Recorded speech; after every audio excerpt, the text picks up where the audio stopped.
Hello, sorry for our technical difficulties in the organic lawn care and landscaping workshop we tried to offer previously. I actually was out of power that night all the way through Sunday, so my apologies again for that delay. But hopefully this recording will answer a lot of questions, and if not, please feel free to email me, contact us through MOFGA. Without further ado, I will get into the presentation. Organic lawn care is a little confusing because organic, the word that we use typically means organic certification in terms of USDA, National Organic Program certified organic farms. And that's really just a way to promise our consumers that they're buying food that has been produced in under certain ways, under organic conditions. But of course, that came about after a lot of gardeners and farmers created the organic movement to begin with, which was part of MOFGA's creation. So when we're talking about lawn care, there's not very much in the way of a certification body. So MOFGA can't certify anyone as having an organic lawn, but there are a lot of approaches that fit within an organic approach to growing things.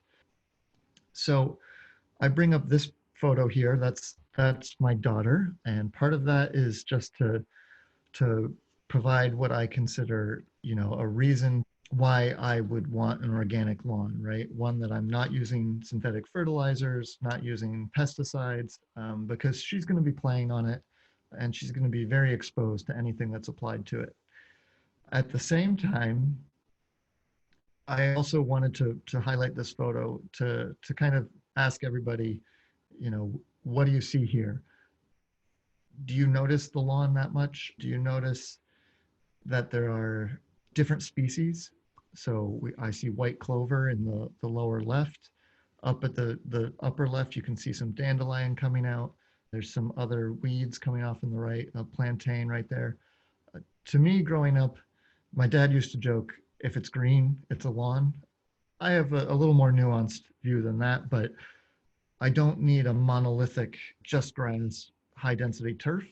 And that's going to be a distinction I'm going to bring up a little bit of what's the difference between a general lawn and turf. Turf is a sort of a very, very modern invention, whereas a lawn is still a modern invention, but it's more linked to what pasture used to look like. And so a healthy pasture ecology is something that we can try to mimic with our lawn spaces, and that will reduce the amount of inputs we need to provide. So I'll get into that a little more here. A very modern history of lawns. We started with lawns as something that would be up around a castle, right? So it was more of a defensive thing. It had multi-purposes. It was defensive, but it was also grazing for livestock. And that was just so some wealthy landowner would be sitting in their castle and they could see an invading enemy from a long way away versus tree cover, which would potentially protect an enemy.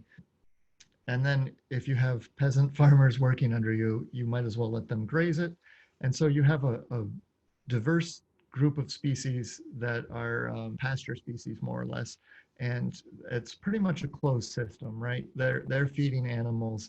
The animals are returning a lot of the nutrients back to the soil. Not all of them, because some of that meat and those animal products are coming out, but it's much more of a closed loop. And then that same look and feel kind of continued into the 16, 17, 1800s, and it was very much a status symbol, but it was still pretty low input. It was still often grazed or maybe hayed by hand, but it was to show that look of an estate out on the rolling pastoral viewscape. And then today we're at very high input systems. This is where an example of what I would call turf. It's no longer just a lawn. It's highly managed. It's all one or two species of grass.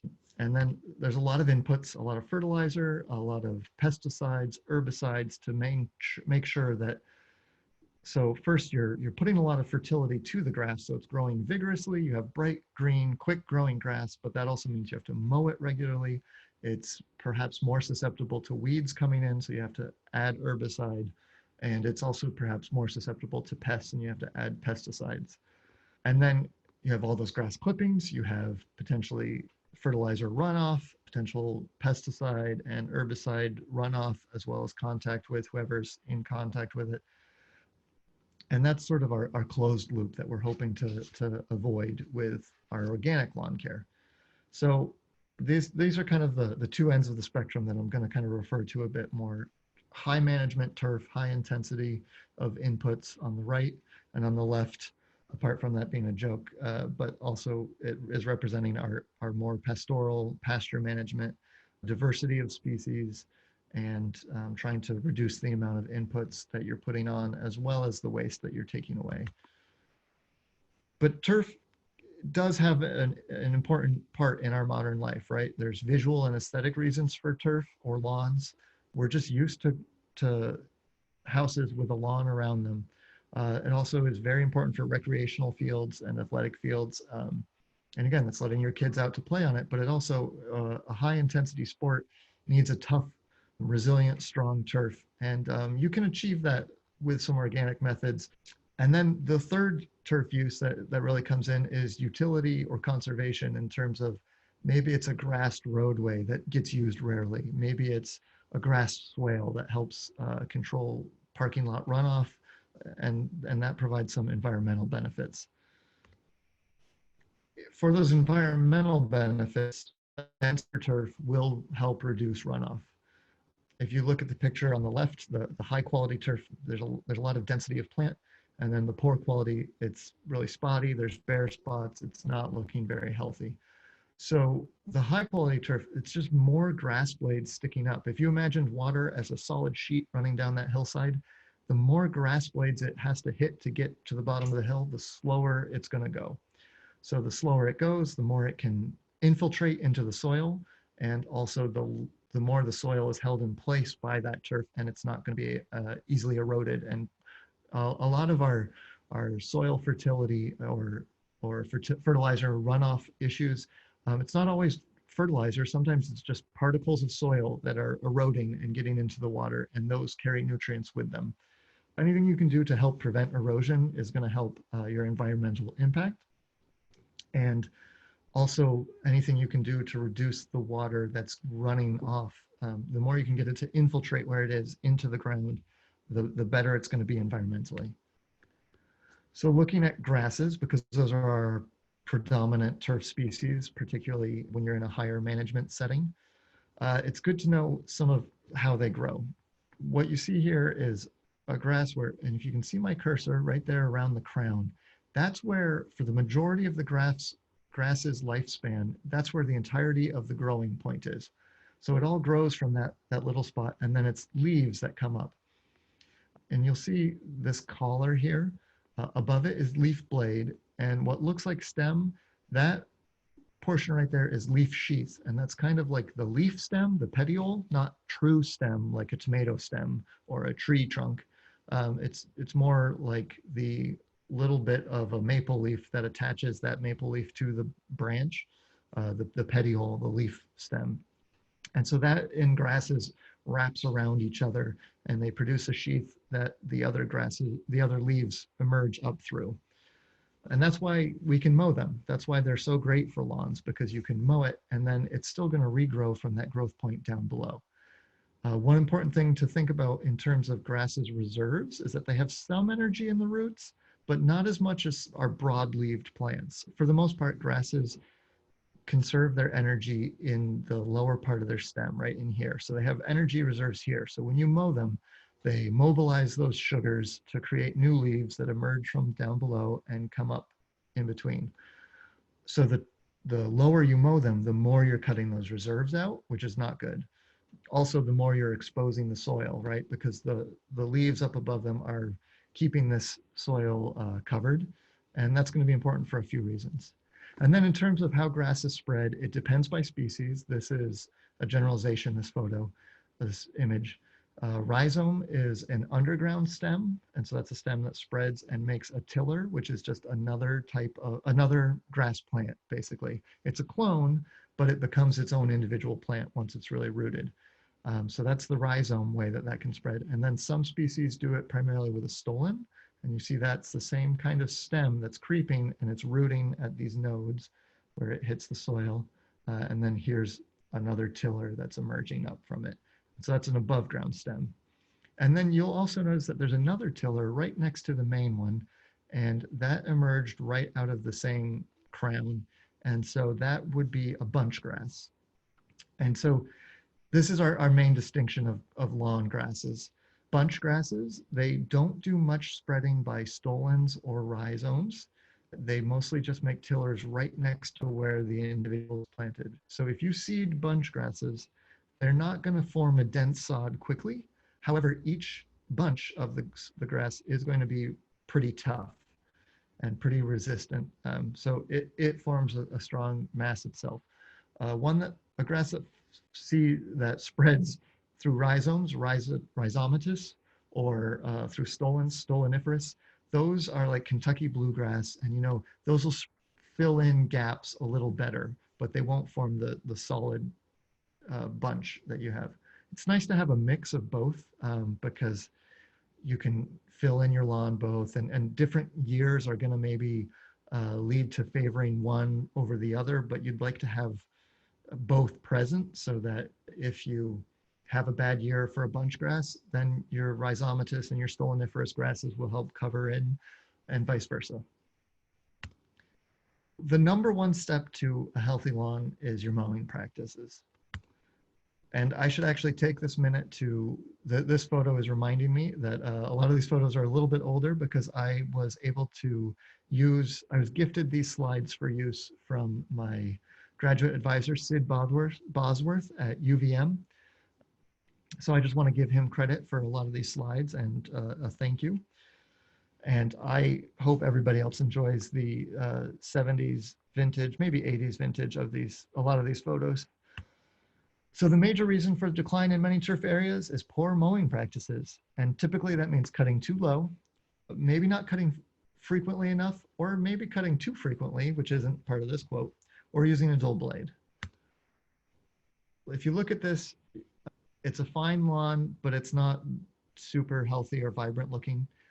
Continual short mowing results in weaker growing grass. And I talked about that a little bit, right, with where they store their energy, their rooting depth, and the amount of roots that they have.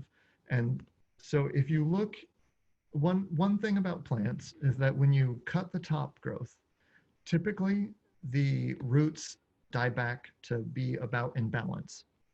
So if you look at this grass on the right here that's been mown shortly, the roots are going to die back because there's only so much top growth supplying sugars to the roots to keep them alive.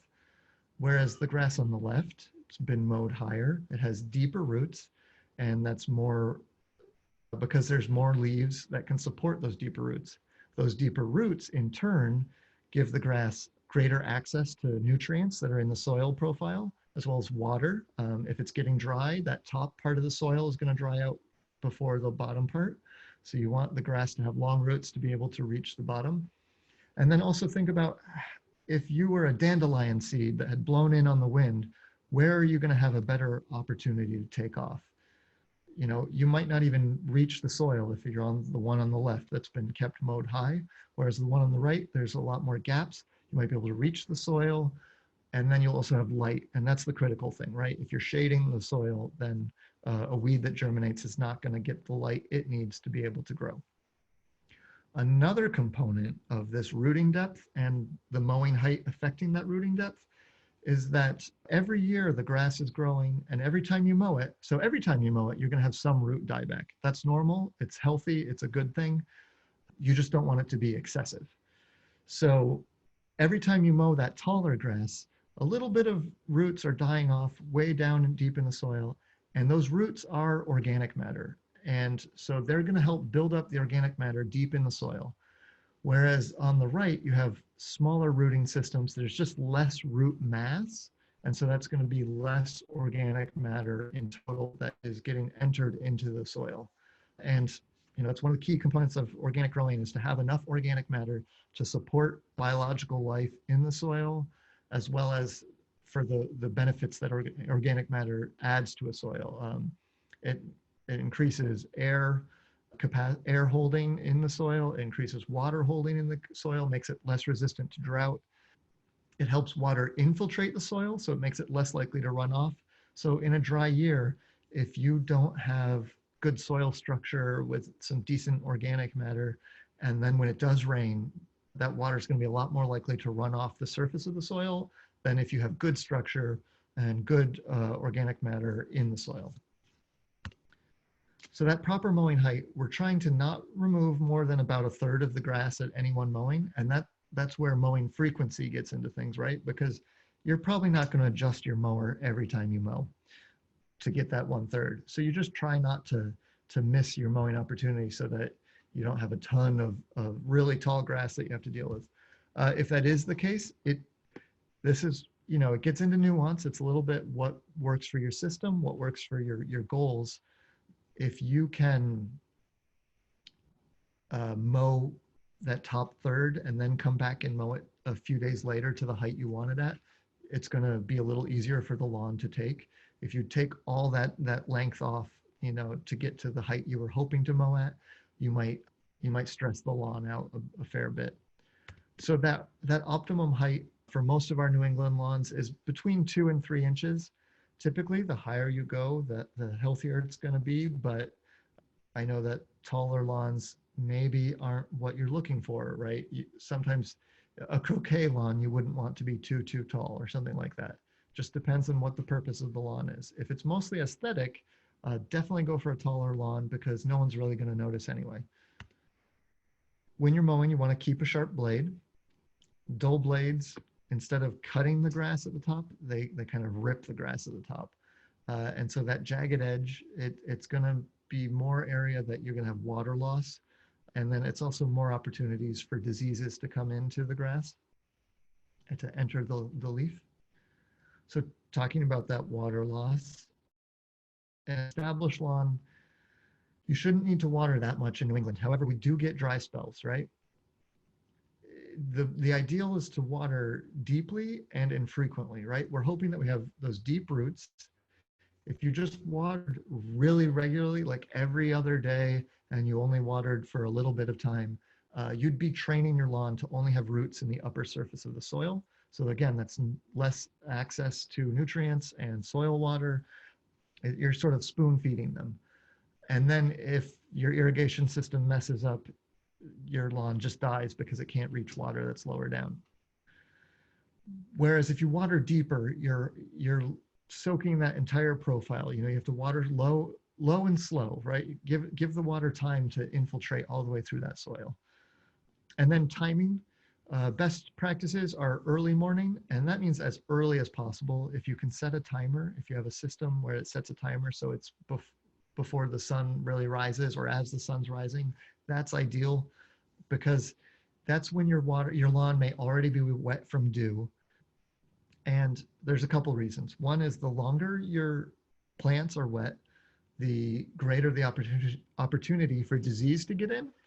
That's true for almost every plant, right? A fungal spore lands on a plant and it typically needs moisture in order to germinate and infect the plant. The other reason is just water use efficiency.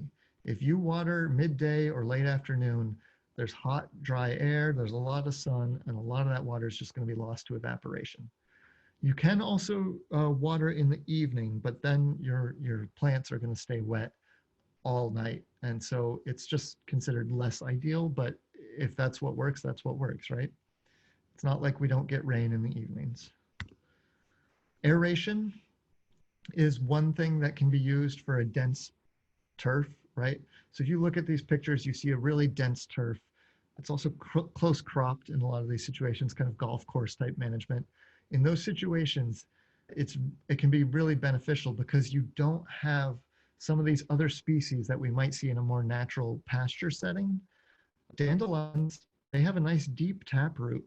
Red clover, nice deep taproot. Some of the daisies that might show up in a lawn that isn't as intensively managed, those will root down deeper, and that will help to create these larger pores in the soil that then your grass can also root in. And that's what we're trying to mimic with aeration, right? So if you're managing in a lower input system, more diversity, less frequent mowing, you're less likely to need aeration. But if it's a high traffic area, like a football field, that's where this aeration is going to need to happen. They're probably mowing shorter. They have really dense sod. And so it's just harder for oxygen and air to penetrate the soil, as well as moisture. So this core aeration helps to provide a channel, but if you're managing for this, it's one of those things that you're going to have to be doing it regularly, probably once a year or more if it's a really high traffic area. However, for a home lawn, typically you won't need to do this. Maybe you would want to recreate this with some other tool, right? Stick a spade in and just wiggle it around. Take a broad fork and don't just kind of jab it, or a spading fork, something to create some of that aeration in your frequently walked paths. But the areas that you're not frequently walking on probably don't need this. And you'll be able to tell, right? Like, you see that path that you walk all the time. It's really compacted soil, and that's why the grass doesn't grow there as tall as it does next to it where you don't walk that often. And so aeration can help with that. But of course, if you continue to walk there, you're going to continue to compact it. Maintaining good fertility is going to be important for turf quality, right? You can see in the background, the grass on the left clearly looks healthier than the grass on the right, and that's primarily a fertility difference. Now, if you look in this graph, we're talking about fertilization low to optimum. Doesn't mean more isn't always better. You can have fertilizer from too much fertilizer, and the more fertilizer you apply, the more that is potentially there to run off and become a pollution hazard. So the first thing when addressing fertility, soil fertility for your lawn or for anywhere else, is to get a soil test. You need to see what your soil pH is. And if you look at this graph, you can kind of see in that range that we usually shoot for between a pH of 6 and 7. Most of these nutrients are readily available. If you get more acidic, you can see this phosphorus, the third one down here. The more acidic you go, the lower pH, the less available that phosphorus is to your plant. It's still in the soil, it's just not in a form that's available to a plant. And then similarly with these are sort of metals that are needed in small amounts, but are definitely still needed. If you start getting more basic, less acidic, if you had a really basic lawn, you might become deficient in iron, zinc, copper, something like that. It's rare, especially in our area, but that's because we tend to have acidic soils. So as long as you're getting in that 6 to 7 range, that's what you want to do. So to do that, you have to know first where you are in your soil pH, and then these soil test results will be specific to your type of soil for how much lime you will need to add to get the soil pH where you need it. And so that's as simple as sending a soil test to the University of Maine Soil Lab, and you will specify in there that you're asking for recommendations for lawn care. So when you do that, those results and those recommendations you get from the soil lab are only going to be as good as the sample you send to them, right? If you go really quickly and you just take a couple scoops of soil from the best part of your lawn and send it in, they're going to say, okay, looks like you're looking pretty good and you don't need to add much. If you only sent it from the worst part of the lawn, they're going to say, oh, you probably need to add a lot, and then you might be adding more to the better parts of your lawn than you need. So the idea, if you're trying to just send one test, is to sample a little bit from everywhere. So you're trying to get a really representative sample of your entire area. If you have different soil types or different areas of the lawn that have been managed differently, you might be better off sending in a couple samples to represent those two areas differently, right? Because if we get a bad area and a good area and we get representative samples of both, we're just going to get recommendations for somewhere in the middle, an average. And so it'll get that bad area a little bit better and that good area, maybe a touch more than it needs, and you won't see as much of a benefit there. Whereas if you test them separately, you'll know, okay, do this here and do that there. For when to sample, we'll get into what the slide says here, right? Bullet point 1, when to sample, you want to sample either the Fall is kind of ideal because then if you're liming, you can give it all winter, the lime all winter to incorporate into the soil and do its magic to get rid of the pH. But you can also do spring. You can do anytime. If you want to manage the lawn well over many years, it's best to do your sampling at the same time every year. That's the real take home there. And then what areas to sample? We talked about that a little bit here. How to sample, that gets into what you have on hand and what's sort of ideal versus what works pretty well. So ideal, you can see in this little picture here that what looks like a T, that's called a soil probe. That one is more for a agricultural use. You can see by how deep it is. That's deeper than you need for a lawn because most lawn roots are only getting into the top 4 inches or so of the soil. So you really only need the top 4 inches of soil.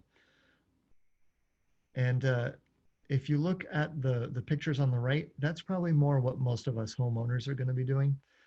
You dig a small hole, move things to the side, maybe scrape away the top of the surface that is visible on the side of the hole and try to get about a 1/2 inch slice off that side of that hole. You want to be representative of the entire soil depth and go down about 4 inches.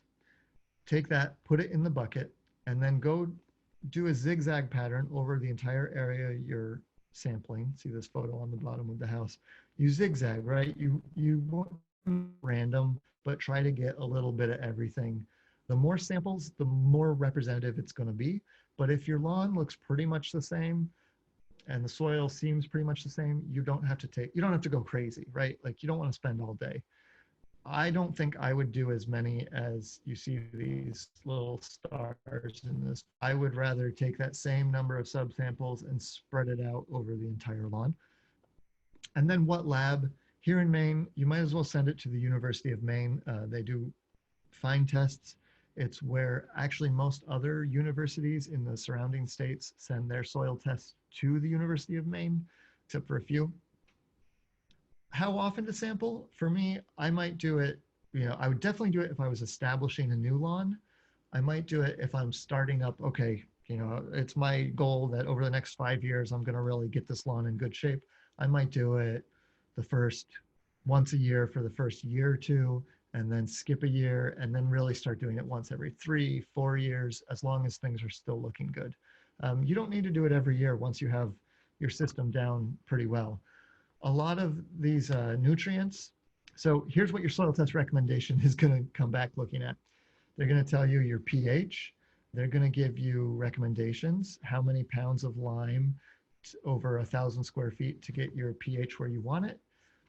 Nitrogen is just sort of a basic recommendation. They're not going to tell you how much nitrogen is in the soil. They're just going to say for good, healthy grass, typically you want to add this much. But they will tell you how much phosphorus. So in this example test from the University of Vermont, which may use the University of Maine soil lab, by the way, and just come up with their own recommendations, they're saying that this lawn has low phosphorus, and so they're recommending 2 pounds per 1,000 square feet. But they're showing high or excessive amounts of potassium. So they're not recommending any potassium fertilizer, which is also known as, in fertilizer form, we call it potash. So it's pretty easy, right? And then with the main soil test recommendations, they typically also offer suggestions of what fertilizer to use that would deliver nitrogen and phosphorus, but not potash. Once you have that phosphorus and potassium in the soil, potassium you'll lose a little bit over time, but you won't lose too much if you're returning the grass clippings to the lawn, right? If you're closing that loop. Nitrogen's a little bit of a different story because the grass clippings will lose nitrogen over time before it gets incorporated into the soil and into the next batch of growth from the lawn. But the phosphorus doesn't just disappear. Once you have the phosphorus at the level that's considered optimum, you won't need to apply more. And that's true also of calcium, magnesium, many of these other nutrients.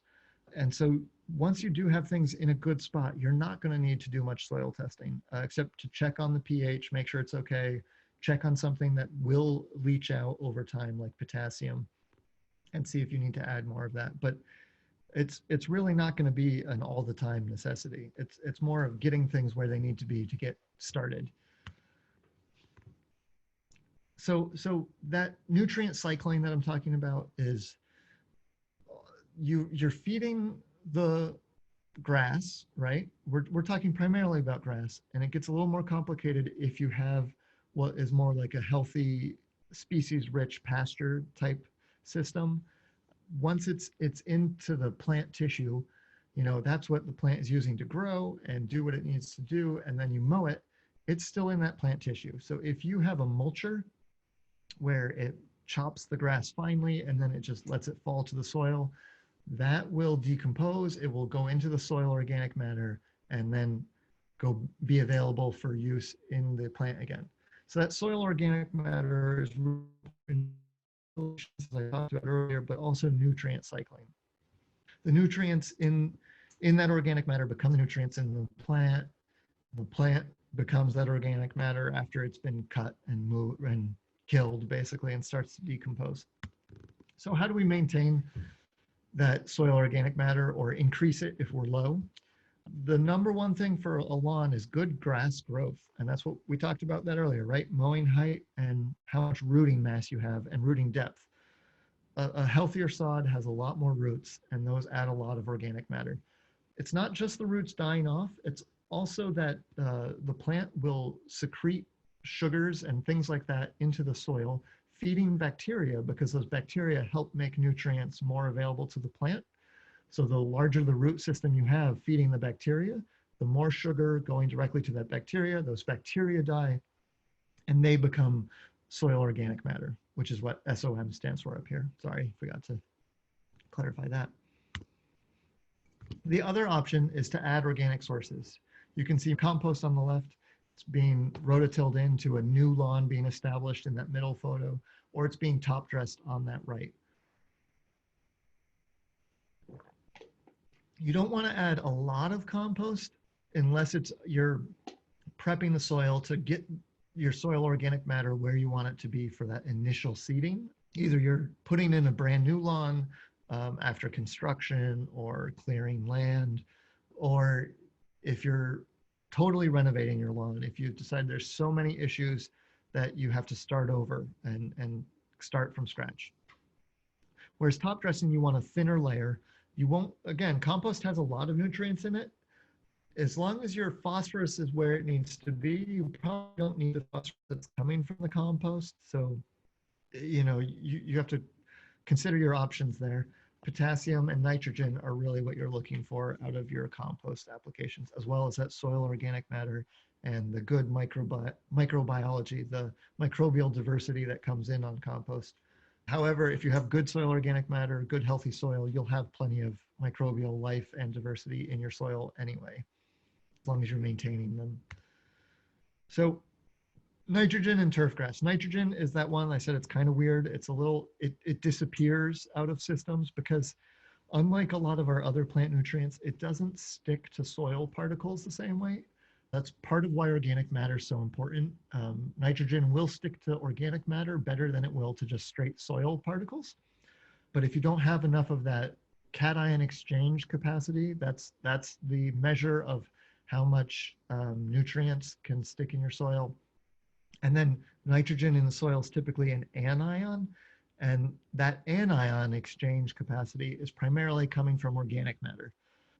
So if you don't have much organic matter, you don't have that capacity to kind of hold both cations and anions, all the soil fertility. But grass is particularly responsive to nitrogen. If you've ever tried to grow corn at home, if you have enough nitrogen, it grows fast, it grows well, nice dark green. If it doesn't have enough, it's usually kind of limey green and it doesn't grow fast. And that's why corn is a heavy nitrogen feeder, we say. Lawns can be heavy nitrogen feeders if you let them, but they really don't need to be because they're only making little grass blades. There's not that much of a plant versus like an entire corn stalk. So you want to give them enough that they're growing healthily and growing vigorously, but if you give them too much, there's the risk of a nitrogen burn, too much fertilizer. There's, again, that fertilizer runoff pollution risk. And then the other thing is that you might just be encouraging them to grow really vigorously, and then you have to mow more, and you're not actually getting that much benefit out of it. You don't want to go beyond. But you do want a steady supply of nitrogen. So the optimum time to deliver that nitrogen is usually in the late summer if you're doing it once per year. And so this graph is really great, a great way to think about our type of lawn up here in the Northeast. There are different grasses that do better in different conditions, but we have cool season grasses primarily up here because compared to down south, we are a temperate climate. And so those cool season grasses typically have a big burst of growth right in the spring. And we've probably all seen that. You have to mow your lawn a ton in May. And then in midsummer, it's dry, it's hot. The grasses aren't actually growing that fast. And they slow down, and then things cool down, we get moisture again, and the grasses take off again. So you're already going to have nitrogen kind of becoming available in the soil over winter slowly, and the turf is going to be taking that up. It's going to have what it needs to go for in most cases in the spring, and it's going to grow like gangbusters. That's why if you're going to fertilize at all, you want to do it before that fall growth so that you have nice, healthy growth going into the winter. You also don't want to go too late into the fall because if it's really fresh young growth, it's actually going to be more susceptible to winter injury, maybe diseases. Late August, early September, that's if you're going to fertilize once in terms of nitrogen, that's the time to do it. If you're going to do it twice per year, you can do it in the early summer, the late spring, after that big flush of initial growth. And then for that, you'd pretty much just split the application you were going to do, right? And this is actually a healthier way to do it so that there's a lot less chance of excess nitrogen running off. Because if you apply half of that same rate of nitrogen in the early summer and then half again in the late summer, the plants are better able to take it up and you're less likely to have it run off into, and leave your lawn. You might as well utilize what you're putting on. But again, that means you have to get out there again, or you have to pay somebody to get out there again. So it's based on your management, what kind of management you're willing to do. To reduce that nitrogen need, you can, again, return your clippings whenever possible. They're going to add nutrients back into the soil. They're going to add organic matter. And then if you were planning on using fertilizer and making the switch to returning clippings instead of bagging them up and taking them off the lawn, you're going to want to remember to reduce that fertilizer rate because the clippings you can see from this study, they're about 4% nitrogen by dry matter, which is pretty good. That's a pretty good fertilizer considering it's free since you were going to mow the lawn anyway. And then this is the true sustainable organic approach for nitrogen, is to use a nitrogen fixing plant. Like Dutch white clover would be the obvious choice for a lawn. There's lots of clovers and lots of other legumes, and all legumes have, well, not all legumes, most legumes have a symbiotic relationship with soil bacteria. And if you see in this picture on the bottom left, there's some white lumpy growths on the roots of that white clover. Those are nodules where the clover has made a home for nitrogen fixing bacteria in the soil. And those bacteria take nitrogen from the atmosphere, N2 gas, it's all around us, it makes up most of our atmosphere. However, that's a form that plants can't use. And the clover makes the home for the bacteria. It feeds the bacteria sugar, right? So it's photosynthesizing, making sugars for its own growth, and it's also giving it to that bacteria. And then that bacteria is transforming that gaseous nitrogen, N2 gas, nitrogen gas, and making it into a form that the plant can take up. So then your question might be, all right, well, that's great for the clover, but how does that help the rest of my lawn? I'm mostly looking for grass, right? Because that's what we think of with our lawns. Remember, every time you mow the lawn, you're going to have clippings that are returning. So you're going to have nitrogen-rich clover clippings that are going to return down to the soil, as well as the roots are going to die back. And that's particularly important with clover and legume roots, because those nodules where the nitrogen-fixing bacteria are rich in nitrogen. And so if that entire section of the root dies off, gets sloughed off from the plant because you just mowed the top growth, then it becomes available to the other roots in the soil around it after it breaks down.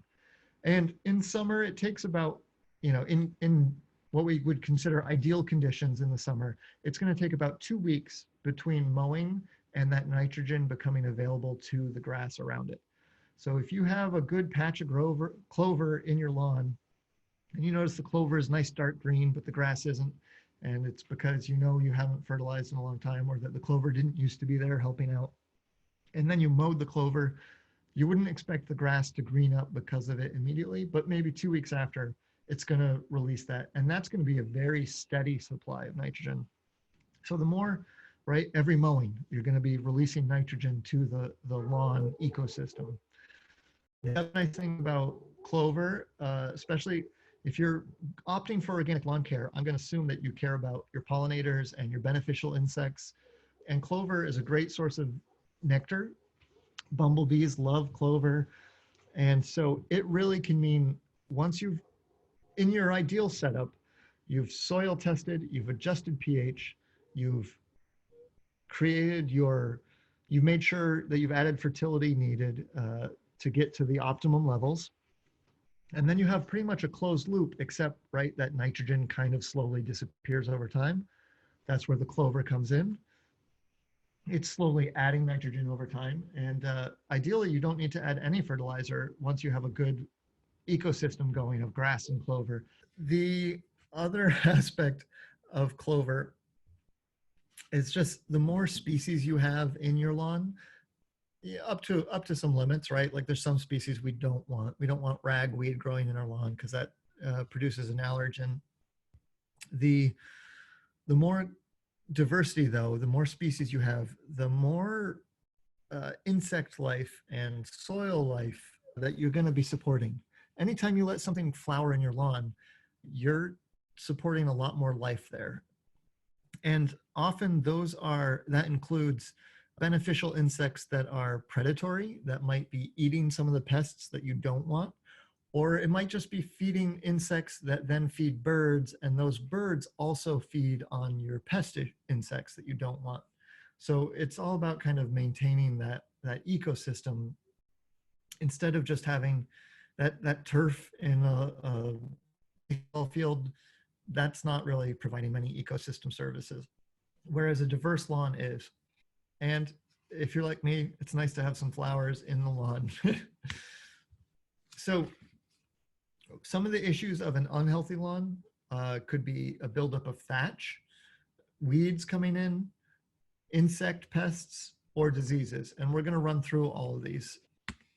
So thatch is a layer of basically dead and decomposing grass that has not yet decomposed to become useful organic matter. It's organic matter, right? Like it was living and it's full of carbon, but it's not really available to the soil. It's breaking down. See on the picture on the left, it's pretty clear boundary between soil and thatch and then the living grass on top. A little bit of thatch is a good thing and it's healthy and you want it in your lawn. And that's what most of our New England lawns have. If you have really fast growing grass like that baseball field, that kind of field is going to need to be dethatched periodically. And once you start to get a real buildup of thatch, it limits penetration of water into the soil. It limits penetration of air into the soil and other things that we need for good, healthy growth. So if thatch gets out of control, you are going to want to control it. However, this is pretty rare in New England. It's not usually a concern. Better than taking care of it is preventing it. So fertilizing properly, right? Don't overdo the nitrogen so you have a bunch of growth that then takes a while to rot down. But also make sure you have enough nitrogen, that there's enough nitrogen balanced with the carbon that's there to help the soil organisms break it down. You may have heard of, if you apply a lot of carbon-rich organic matter, it can lock up nitrogen in the soil. That's because bacteria that's breaking down that carbon needs a certain amount of nitrogen to grow. And so if it's not in the material it's breaking down, it takes it out of the soil. So you just need to make sure you have enough nitrogen to deal with all that carbon. Proper soil pH, A, because your plants are going to grow appropriately, but B, because that soil pH also influences the microbes that are living in the soil. And those microbes in turn help break down the organic matter and what would become thatch. And they also help to provide a good soil structure, which will help prevent thatch. You can top dress with compost because that will basically be like adding a soil and nutrient solution up at the upper level of thatch, and that'll help break it down. You're feeding the microbes, you're helping microbial decay happen, as well as not just microbes, but earthworms and other really small critters that you don't normally think about, but they're in there and they're breaking things down too. And then aerating will also help if you have thatch. So for control, you have to dethatch. On a large scale, there are dethatching tools that are mechanized, sometimes called vertical cutters. They work really similarly to this hand tool, which is shown in the upper left corner. That's called a thatch rake. And that's really just little blades that you're dragging through the sod, and you're cutting those bits of thatch and pulling them up to the top. And if you did have an issue with too much thatch buildup and then dethatched, you can see that before and after picture there of what an increase you might have in well, at least for the aesthetics, as well as hopefully an associated healthy growth.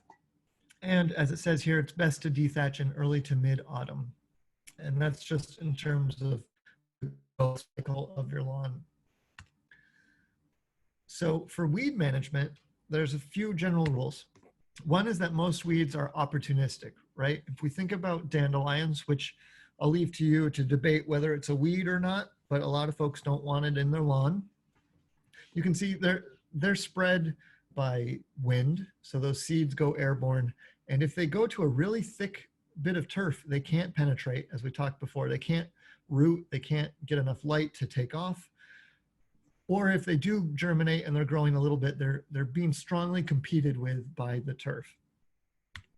Spring raking can increase the weeds presence. And that's because if you're raking really intensively, right, here's somebody raking out some old thatch and some dead grass that's going to become thatch or just become organic matter in the soil. If you rake it really intensively, you're creating a bare patch of soil, and that's a disturbance that opportunistic weed seed that lands there is going to be like, great, I've got light, I've got air, I've got soil, I don't have too many neighbors to worry, and it's just going to take off.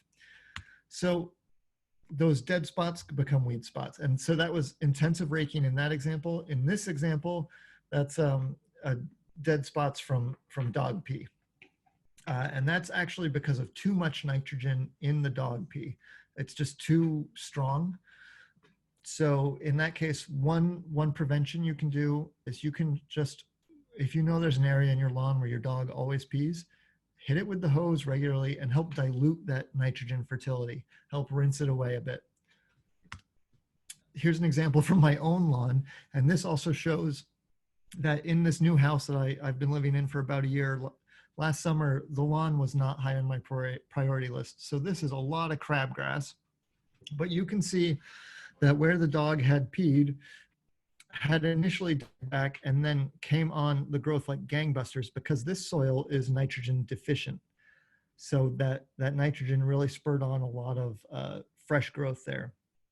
Now, my approach to deal with this lawn moving forward, I have to address the soil pH.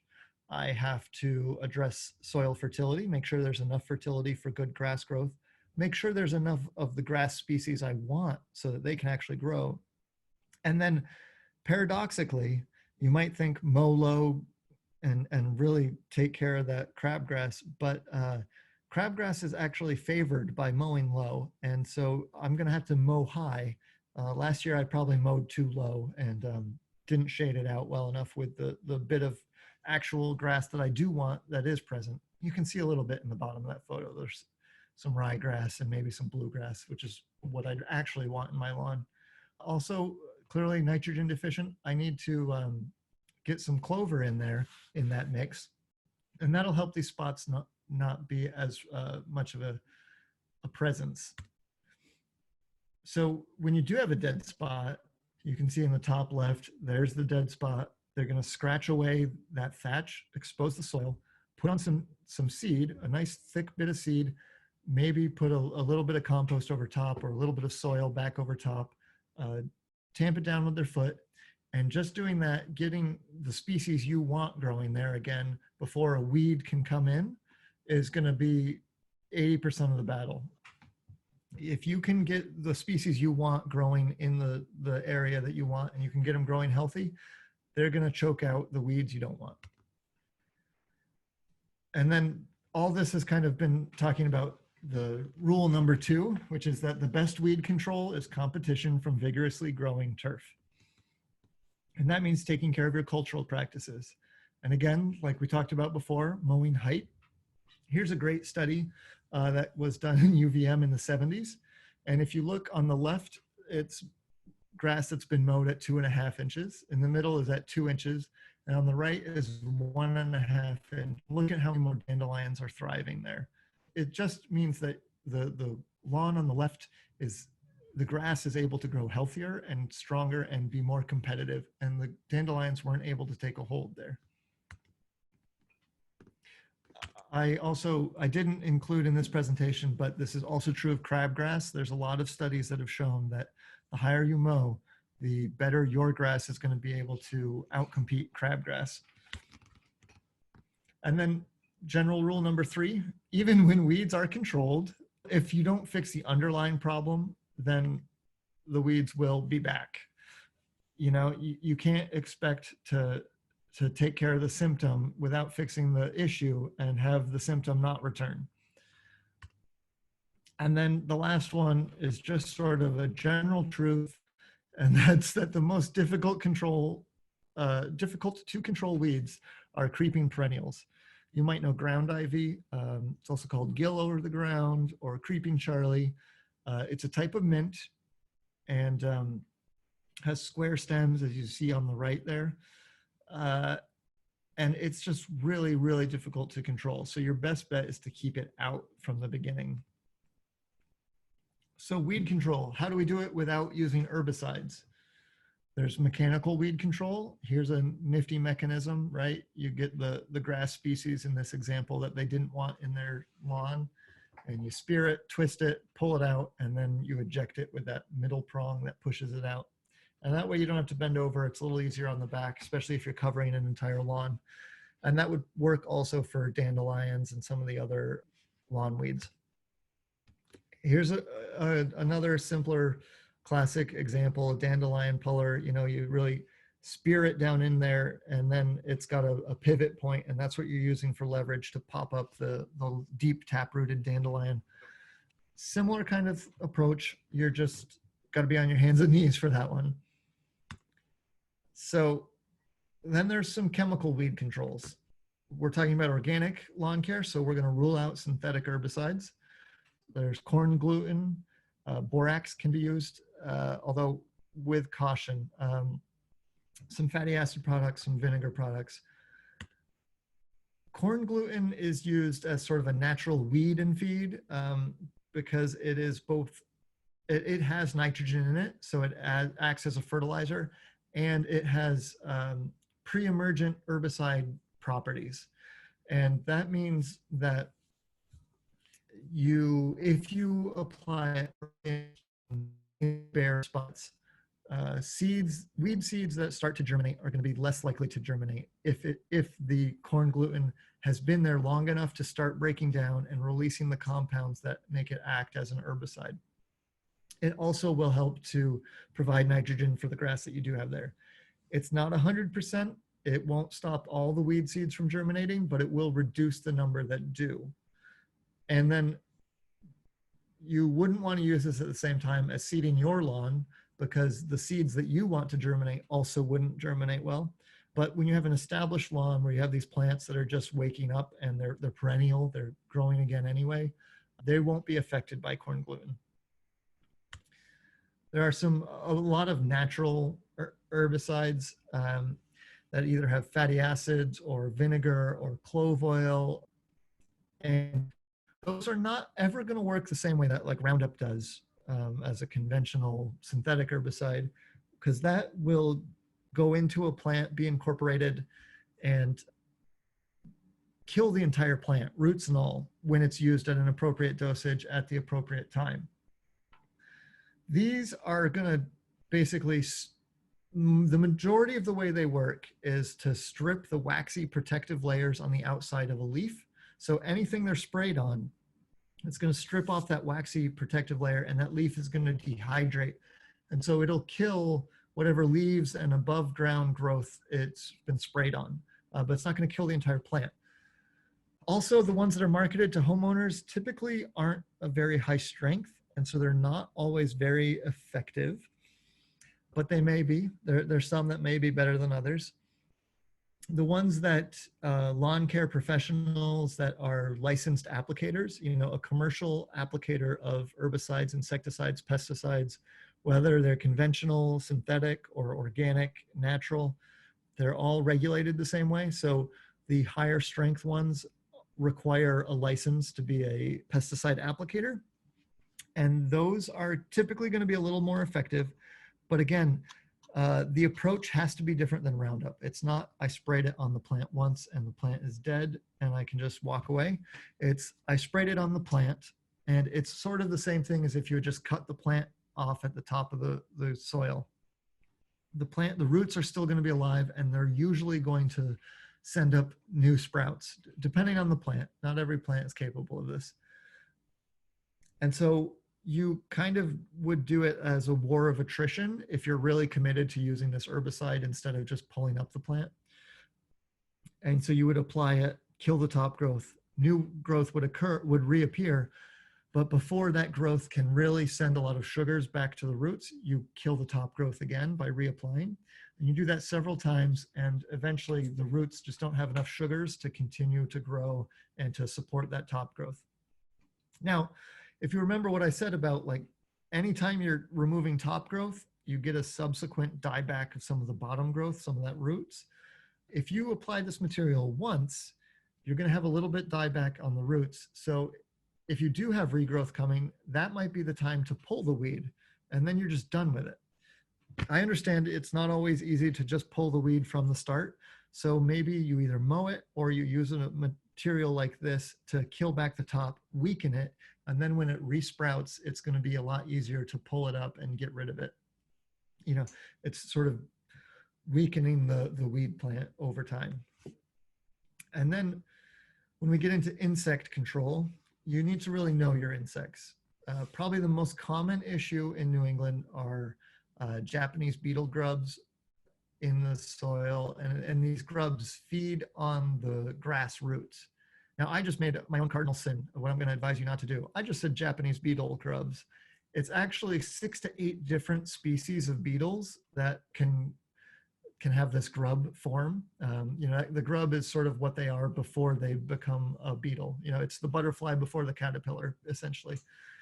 The adults will lay their eggs into a healthy grass area, and the eggs, well, actually they may favor an unhealthy grass, right? So as long as you keep your lawn healthier, you're going to be doing better to prevent them as a problem. Or maybe it's just that you'll have a more resilient lawn, is another important way to think of it. Then the eggs hatch into these larvae, they feed on grass roots, and that can cause bare spots if there's enough of them. Now, how you manage them is going to vary a bit based on what species you have. So ideally, you would dig down, find your grubs, and actually identify them. And this is a chart of raster patterns of different beetles. And you can see some photos on the right comparing Japanese beetle raster pattern and oriental beetle. And really, the raster pattern, it's near the tail end of the beetle, of the grub. Sorry, it's not a beetle yet, but it will be. And this is clearly a little difficult, but if you're really dealing with a lot of these, you need to know what you're dealing with, because what you might apply for a Japanese beetle is not going to affect any of the others. So if you actually have Asiatic garden beetle, you just wasted your money. Some of your grub control options, cultural, number one, raise that cutting height. Have a healthier grass, it's more resilient. You know, if you have a larger root mass down there, then it can sustain a little more grub feeding without it being a problem, without noticing how much dieback there is. Or maybe it's just a little stunted, you don't really notice that, instead of it dying out in that area. Water deeply and infrequently. Again, that's about encouraging those roots to grow down deep. And then there's some biological controls. So for Japanese beetles, you can try milky spore. It's not going to affect any other of these beetle species, so you want to make sure you actually have Japanese grubs. And it's a little iffy here in New England. Our cold winters, maybe, ideally you would apply it once and it would continue to thrive in your soil. You kind of need a large population of milky spore for it to be effective. The other control, and this is where I usually recommend for folks, it's a better one. It's called beneficial nematodes, technically entomopathogenic nematodes, which just means that they're nematodes that eat and kill other insects. And then there are some parasitic wasps out there that are effective on Japanese and Oriental beetles. If you ever see these little white dots on these Japanese beetles in these photos, if you ever see that, don't kill that beetle. That one is about to be parasitized. And you want that predatory insect to get in there, kill the beetle, reproduce, and go infect more. The nematodes, those you would apply to your soil and soak them in well, follow the instructions very well, because with biological controls, if you're not, they're living. So if you're not taking care of them, they won't do what you want them to do. They'll just die out. And then moss is another common problem for lawns. This is the main take home from us. You want to outcompete it. Again, we want that vigorous lawn growth. And the best way to outcompete the moss, or maybe this is the way, the moss is encouraged when it has lots of shade, so it doesn't dry out, because it doesn't have very deep roots. If you look at this, that's like a layer of moss, and then there's no real roots coming down from it. It's a really primitive plant. So shade favors moss because the soil doesn't dry out as much. And similarly, soils that are just naturally moist, if you have a damp area, it's always going to favor moss a little bit more, because being damp all the time is going to be less airspace for your grass roots, so that it's harder for the grass to be competitive. And then B, it's providing that moisture, that consistent moisture that the moss does need. Similarly, compacted soils, they tend to restrict that root growth of your grasses because there's not much air space, and they stay kind of waterlogged if they're compacted sometimes.